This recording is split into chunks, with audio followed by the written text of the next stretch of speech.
I am live. Good evening, YouTube family, YouTube group. This is my 10th YouTube live. I'm excited for what I have to share. Wow, what an amazing World Championships. They usually come every 2 years, but because of the pandemic, it was canceled last year. The last World Championships before this year was in Doha, Qatar. And what an amazing World Championships. The vision of Phil Knight came to pass after people did not agree for a long time that the championship should be held in the US. He still held on, and what an amazing set of events. I did an IG live earlier with my godbrother Dwayne about the meaning of the World Championships. It was an amazing race. We broke down each race that was on the track. You had some amazing field events. My godbrother talked about the amazing pole vaulter, who scaled 24 feet, which was a world record. What a way to end. What a way to end the World Championships. It was absolutely amazing. So I just want to talk about the races that meant a lot to me personally, that stuck out. The first was the women's 4x100. And mind you, the Jamaican relay team in the 4x100 included those three medalists, with Shelly Ann Fraser Price running the second leg. No, Elaine Thompson Era running the second leg, Shelly Ann Fraser Price running the third leg, and Sharika Jackson, who ran the championship record of time of 21:54 seconds in the 200 meter, ran the anchor. That was an exciting relay. It was incredibly exciting. By the way, if you are watching this live now, I put this on my YouTube and on my Facebook. Comment, and subscribe. Like, subscribe, and comment, please. I want to definitely put my brand out there, put my comments out there, put my kind of reading out there. So I think what affected me was the exchange, because even though these are gold medal earning sprinters, it was a little off. If you saw the exchange in the 4x100, what fascinates me, it's a powerful race. It's a race about chemistry, especially the 100. In the 100, you got to make sure your baton exchanges are clean. Um, it, if it's not clean, it's going to take up more time. And kudos to the amazing relay team of the U.S. women who were able to really, with Aaliyah Hobbs, Abby Steiner, Jenna Prandini, and Twanisha Terry, they earned gold in this relay. This is the photo of the same relay that those four U.S. women won. Their handoffs were incredibly clean, and Jenna Prandini ran that turn like nobody's business. She ran that turn perfectly. She ran the turn on the 4x100 perfectly. She was matched. She was third for Jamaica. Shelly Ann Fraser was third. And Shelly Ann, it seemed like that turn for her was longer than it was for Jenna Prandini, who ran that turn perfectly. For the anchor, it was Tonisha Terry for the United States and Sharika Jackson for Jamaica. What an amazing anchor. Tonisha did exactly what she was supposed to do. Uh, she reminded me of, the ending reminded me so much of the Sydney 2000 women's 4x100, when the U.S. had Marion Jones, and Marion Jones was waiting for the baton, couldn't get it, but the Bahamas, I believe it was Pauline Davis Thompson passing to Debbie Ferguson McKenzie, and we follow each other on Twitter. Debbie Ferguson McKenzie got that baton, it was a wrap. As fast as Marion Jones is, she couldn't catch her. As fast as Sharika Jackson is, Sharika Jackson could not pass Tonisha Terry. Awesome job for the U.S. woman. It was really a great national moment for the country after the individual losses by the U.S. And being able to beat this Jamaican team of these gold medalists on the relay was important for the U.S. to do. It was a big accomplishment, and that's why the crowd was roaring loudly, because of that amazing relay. So congrats to the U.S. woman on earning gold in the 4x100 relay. For the men, this is a photo of Elijah Hall, the third leg of the men's 4x100, passing to Marvin Bracey. Marvin Bracey earned the silver in the men's 100 meter individual. And I tweeted the two of them maybe right after their first heat, the relay heat before the relay final, to say, y'all got to clean this up. And then sure enough, it wasn't clean because you can't really clean stuff in 2 days, in terms of race, how one runs a race or how one does a baton exchange in a race. And so because it wasn't cleaned up, it really cost them. If you look at the relay carefully, the sloppiness of that exchange. This is not in the relay. This is a photo of the heat that the first relay they ran, which qualified them for the final. But in the final, it was still similar to Elaine Thompson Hara passing sloppily to Shelley Ann Fraser Price, Elijah Hall passing Marvin Bracey. It was sloppy, and because it was sloppy, once that Olympic gold medalist Andre DeGrasse for Canada got the baton, it was a wrap. Marvin Bracey couldn't catch him because he got it too far in advance. He had too much of a lead because of the sloppy exchange. That sloppy last exchange cost the U.S. men. So it was an amazingly competitive relay. It was an amazingly awesome World Championships. I want to thank our actor I worked with, Shegu, for giving me tickets to see this amazing production, American Prophet, Frederick Douglass in His Own Words, co-written and directed by Charles Randolph Wright. And as we were leaving the theater, he was leaving, and we ran into him, and I was so happy to converse with him because I recognized his play that he wrote called Blue that Felicia Rashad was in. I saw that with my aunt about 2 decades ago. So I appreciate Charles Randolph Wright work.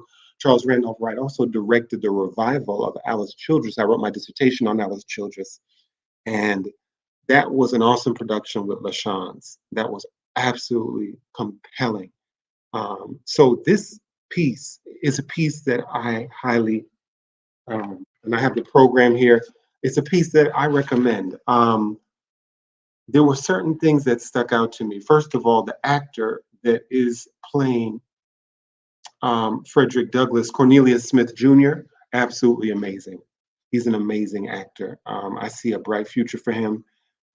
He embodied. It's clear that he did what all awesome artists do, which is relate to the character they're performing, and you could tell he related to the experience of Frederick Douglass. There were certain parts meeting the woman who would become his wife. There were certain parts that stuck out to me that let me know, oh, he's internalized this. He's made it personal himself. So I highly recommend, if you're in DC at the Arena Stage, check this play out. American Prophet, Frederick Douglass in his own words. It was amazing being in that theater experience because you saw the conductor and you saw the orchestra pit. And it reminded me of what Felicia Rashad said about The Wiz. That was the first time that in a live Broadway musical in that 1975 production that you had a live band, that you had live music. And so the music was, the musicians who were playing live music were under the stage. You can see you can see the square box because they had to have lights, to see the sheet music that they were playing by. Awesome experience. It's an interesting musical. Frederick Douglass is in his own words. Two things stuck out to me in this play in terms of the writing, because I write plays. I've written 5 plays. And as a writer, I was listening for how will his story be conveyed. And two things stuck out to me. Charles Randolph Wright said to me afterwards, which I'm so gratefully said, we've never really heard the perspective of his wife, Anna. We never really heard Anna's voice. And it's in this story, you really and truly get Anna's voice. In this story, you really truly get Anna's voice. And what struck me at two particular parts in the musical, the libretto, because you had like music. Yeah, they sung some parts, but then there was parts with no music, and it was the story of his life. The parts where he had to leave his family, because they had met in Baltimore, and the way that Randolph Wright wrote that meeting, it was touching. It was sympathetic. Um, it was sympathetic. I want to say that the thing that struck me about the writing of how Frederick Douglass's story was written is that he moved from geographical area to geographical area, not by his own will. And it kind of bothered me a bit, but according to the will of the woman he was with. Like the woman is the one who encouraged him. And I get that Charles Randolph Wright wants to give Anna Douglass more agency because, as he said, she hasn't gotten it. You know, we've never heard her voice in the American theater that we hear this way. The other part about it is though, I don't want Frederick's agency to be taken away. Mr. Douglass's agency should not be taken away. And what you get clearly from my memory of the two autobiographical works he wrote, um, Narrative of the Life of Frederick Douglass, three autobiographies he wrote. My Bondage, My Freedom, Narrative of the Life is the very first one that like put him on the map. And it's an American narrative, you know, like Sydney McLaughlin is an American sprinter. Her experience is American. His experience is American. Okay. And then the third autobiography he wrote, which I went back to after seeing this musical, is The Life and Times of Frederick Douglass. That third longer one, this musical made me really think. So the first part is the two things that I want that this made me think about is he had agency over when he chose to move. It wasn't the choice to leave wasn't from his wife. It was from him because he did not want to endanger those around him that he loved, and he didn't want to endanger himself. But in the script, the wife is telling him, "You need to leave. You need to leave," and it just was like, I'm nah. He wanted to leave. So that's the first thing. The second thing, which I really appreciate, which which I think the second reason I really appreciate this story is the story that Randolph writes between the relationship of Frederick Douglass and John Brown. I think that, wow, for that reason alone, because John Brown is so despised by U.S. culture, has been so despised for so long. You couldn't even talk about him. He was never a subject of academic study for at least a century. You know, he was a crazy man. He was not an American patriot. But now that we're in a time when we can honestly say as a nation that slavery was the cause for the Civil War and the abolition of slavery was the goal of it. Now, John Brown, now people are recognizing him as somebody acceptable to talk about. And that's why I went back um, after I saw the musical, I had to go back to this book, particularly the last longer autobiography he read. I just wanted to read a part of that. This is the Library of America's edited collection of Frederick Douglass. And they have all three of his autobiographies. And I wanted to just look at one page of the autobiography before he chooses to leave the country. Because what I was saying is his wife, the way the musical shows it is that his wife told him, you have to go to England. But no, he made that decision because of what he writes about, particularly on page 760. This is from Life and Times. I'm going to begin with the quote, when John Brown, and the fact that the musical is talking about that relationship with John Brown and Frederick Douglass, absolutely amazing. I think it's a neglected, it's an unrecognized dialogue. I especially appreciate how Randolph Wright wrote John Brown's lines to Douglass about why Douglass should leave William Lloyd Garrison, you know, creating scandal over having a woman from the paper in his house, you know, and he didn't really allow Douglass to grow. Randolph Wright's script shows that John Brown was all part of Frederick Douglass's own development, and that part of the development meant leaving the clutches of a wealthy philanthropist. That was in order to leave the security, in order to leave the largesse of money, in order to leave the commercial light, in order to grow, you have to leave. In order to grow, you have to leave those realms. And that's, the play got you thinking about how difficult that was to leave that financial security, not knowing where you're going to get it from, but trusting that something better was out there. So this made me read The Life and Times of Frederick Douglass. Come with me, Douglas, John Brown tells him. Captain Brown, Douglas calls him. John Brown, will defend you with my life. I want you for a special purpose. When I strike, the bees will begin to swarm, and I want you to help hive them. And he's talking about those conscious slaves, who discovered that they have the power to control their future, like Douglas did. So who better in John Brown's eyes than Douglas? Um, I shall want you to help hive them, John Brown says, and this is Douglas responding, but my Douglas's discretion or my cowardice, he's very honest. That's why I love Frederick Douglass. He's an amazing Aquarian writer, very brutally honest with his emotions. When he admits that he has cowardice. My discretion or my cowardice made me proof against the dear old man's eloquence. Perhaps it was something of both which determined my course, you know, discretion and cowardice, because ultimately Douglas chose not to join John Brown in 1859 at Harper's Ferry. When about to leave, Douglas asked Shields Green. Shields Green was one who did choose to visit and go with John Brown to try and raid the Confederate arsenal in Harper's Ferry. I had asked Green what he had decided to do, and he um, and was surprised. Frederick Douglass was surprised by Shields Green, his coolly saying in his broken way, "I believe I'll go with the old man." Here we separated, and we he means he separated. Douglass separated from Shields Green and John Brown. They go to Harper's Ferry, I to Rochester. There has been some difference of opinion as to the proper propriety of my course in thus leaving my friend. Some have thought that I ought to have gone with him, but I have no reproaches for myself at this point. And since I have been assailed by only colored, this is the part that I had to underline. Mm. I have been assailed only by colored men who kept even farther.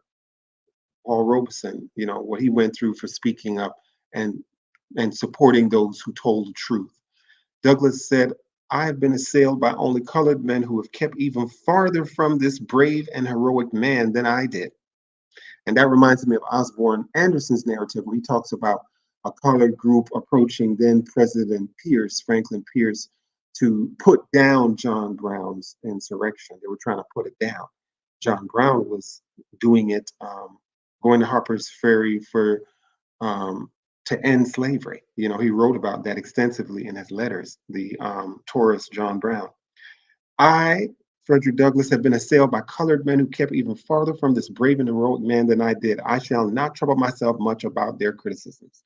They compliment me in assuming that I should perform greater deeds than themselves. Hmm. Such then was my connection with John Brown, and it may be asked if this is all why I should have objected to being sent to Virginia to be tried for the offense charged. So he was very clear. He had to further himself, just like in his narrative, the dramatic difference from leaving Baltimore, a slave state, to Delaware, a free state. He is going through a dramatic change. And now this is this is very similar to his dramatic escape from the slave plantation, leaving a society where John Brown and his collaborators were hanged. So he has to escape again. He has to escape where he is again, just like he did when he was younger. Uh, the explanation is not difficult. Um, I knew that if my enemies could not prove me guilty of the offense of being with John Brown, even people who were with him um, were locked up, were hanged. The offense of being with John Brown, they could prove that I was Frederick Douglass. They could um, prove that I was in correspondence and conspiracy with Brown against slavery. They could prove that I brought Shields Green, one of the bravest of the soldiers, all the way from Rochester to him at Chambersburg. He's writing this a decade after, John Brown was hanged. Just like he had to protect the names he said in his narrative of the people who helped him survive along the way, so that the slave patrollers and the state does not go after those people, helping runaways escape. I brought Shields Green, one of the bravest of his soldiers, all the way from Rochester to him at Chambersburg.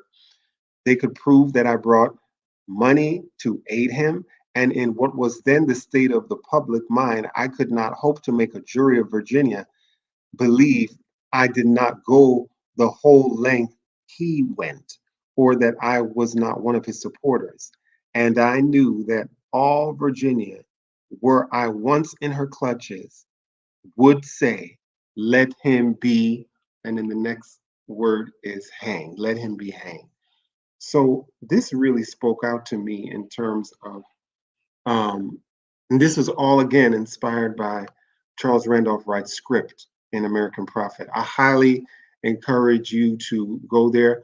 Um, but I think it's important that Frederick Douglass had to leave where he was because of even his being with John Brown. And the actor who performed John Brown was quite memorable. I want to make sure I have this actor's complete name properly. Chris Roberts. Chris Roberts, he did an amazing job who performed John Brown. The whole cast was very strong. Crystalline Lloyd performed Anna Murray Douglas. What an amazing performance by Crystalline Lloyd, who performed in Dear Evan Hansen. Thank you, Shegu, for the invitation to this amazing film, not film, this amazing musical. Go see it at the Regent Stage, American Prophet. Last thing I want to say is I started this 10th YouTube Live on July 26th. And the July 26th movement is so important in terms of what Jose Marti, the Cuban prophet, like Frederick Douglass, wrote about what happened, what tried to happen in his lifetime. And that is the overthrowing of an oppressive government, the beginnings of it.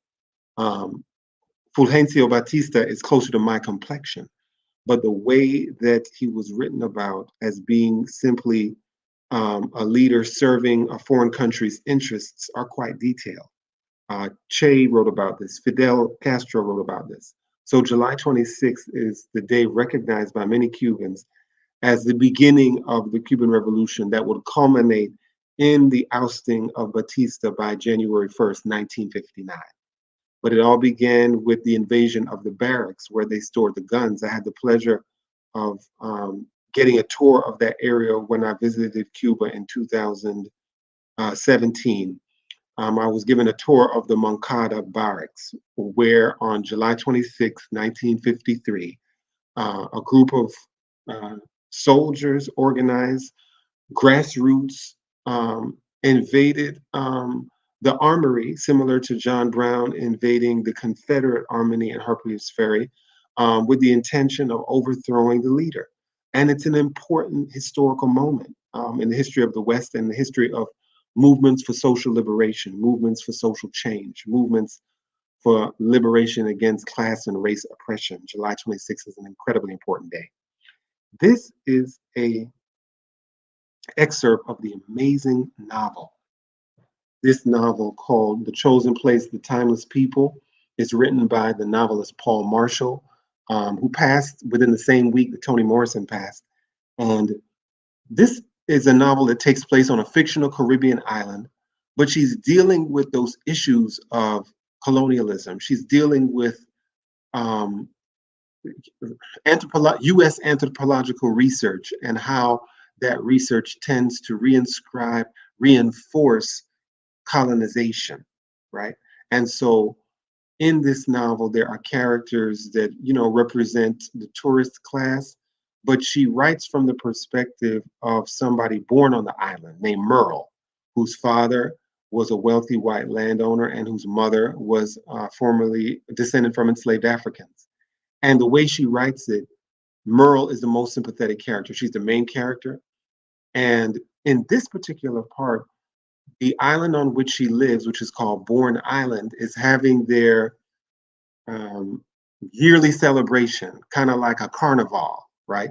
And so in this time, the narrator is describing the events of the carnival of Bourne Island. Mind you, it's fictional, but it's based on the Anglophone Caribbean. Like it's based, it could be a Jamaica, it could be a Barbados, it could be a Bahamas, it could be a Antigua, the Anglophone nations. And notice how Paule Marshall, her narrator, sets the tone for the reader to understand what this tradition is and why it's happening. Paule Marshall writes scores of barefoot children from the giant slum hovering over New Bristol.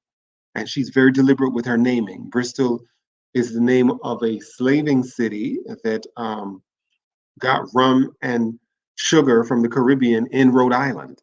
So she's real clear, Paule Marshall, in how she's naming, why she's naming what she's naming. Their carnival, the Bourne Hills Islands residents' carnival, costumes, the rags they wore every day, their faces a riot of carnival colors to make up perhaps for their lack of a proper outfit, had attached themselves to like a string of noisy tin cans to the back of the Burn Hills band and were singing of Cuffy as if he were their hero also. Cuffy is a person in the history of Bourne Hills who boldly, you know, escaped slavery and is like a hero like Marcus Garvey is to Jamaica. And soon, Marshall writes, members of other carnival bands began abandoning them to jump behind the one from the hills. Whole sections would come rushing down the side streets, their costumes of tulle and bright satin streaming behind them to push their way in. A large contingent of the 26th of July Guerrilla Band, made up of entirely young people from the Heights.